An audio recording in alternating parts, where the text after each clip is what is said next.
Hello, my name is Tylluan. I'm a solitary pagan witch, I'm an author, and the founder of the Wolf and Howl Press. And today's little chat is about grounding. What is it? Why do we do it? How do we do it? Well, grounding has several uses, but really it's to bring us back down to earth, you know? Sometimes we can get so angry, so sad, hysterical almost. Lots of things can happen to us, and when we want to do something important, it is very important to get back. And it's Mabel again. She's quiet. Hang on. It's very important to get back in touch, if you like, with the earth, to touch base, to turn our backs on whatever's going around us, and just take a moment to collect ourselves, pull ourselves together. That's basically what grounding is. If we thought of it as pulling ourselves together, there would probably be a lot less fuss about it.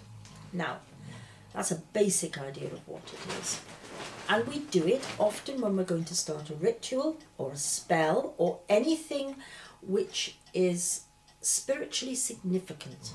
Anything we need to do that's important, you need to ground yourself. So that's why we do it and when we do it.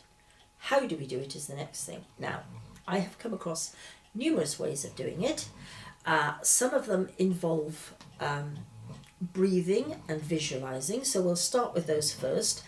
What people will often say is to imagine you're standing in the earth with bare feet, which is quite a nice one, and you are breathing deeply, exhaling deeply, and you are feeling your feet going down into the earth and becoming like tree roots, so that they hold you fast, so nothing can unsettle you. And of course, when you think of it, that's important when you're doing magical work, because sometimes we don't know what we're going to encounter. So we have that. Now, how do we visualize this? Because most of us do not wander around without our shoes on. Well, you can sit on a park bench in the summer and take your shoes off and just have a little walk around very briefly and see what it feels like and try to remember what it feels like. You can put your feet on nice soft towels at home, the privacy of your own room if you like, so nobody else knows what you're doing and you don't feel so self-conscious, and you can feel that. What you're trying to do is visualize the kind of softness, if you like, that allows you to sink through the earth. To be honest, if you're good at imagining things or visualizing things, you really don't need to have done it first. But it is nice if you try first out in the real world, so you've got some idea what you're trying to imagine. Now, when you're taking your first breath, you really are imagining that you're sort of like that, in through the nose and out through the mouth. What do we do? Do we feel we are sinking into the earth on the out breath or on the in breath? To be honest with you, my own experience is that it tends to be different for everybody. Some people like to imagine, they're taking the deep breath and the roots are going down, forcing their way through the earth. And then other people prefer that when they're going like that, that's when they sink. It's nice and soft and mushy, like you're standing in a marshmallow or something, that kind of sensation. I would say try both and see which works best for you. And that's one way. Now, it's important with this kind of thing, grounding, not to keep doing it for very long. I have known people who have tried to ground themselves before doing a magical working, and it's going on for ages. If you're trying to ground yourself for 15 minutes, there's a good chance you're going to be virtually earth fast by the time you've finished, and you're not going to be able to move in the way you need to.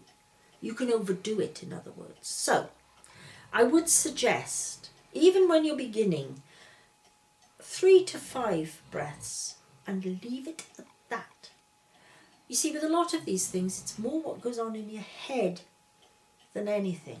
So if you can do 5 breaths, which are going to be really, really focused on, you'll do much better than 15 minutes of driving yourself into the ground. You're not going to be an oil well. You're not trying to drill down to the earth's core. You're just trying to root yourself a little bit. And the final method that some people like to use is to use something which is actually from the earth, something like a stone. And they will sometimes keep a stone with them, something they've found on the beach, on a riverbed, wherever.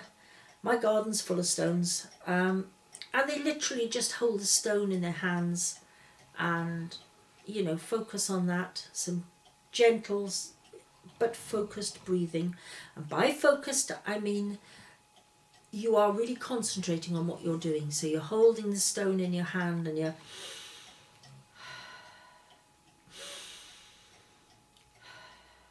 And again, you only need to do it a few times before you start your ritual or your magical working. There is nothing wrong, however, with holding a stone close while you're doing something else.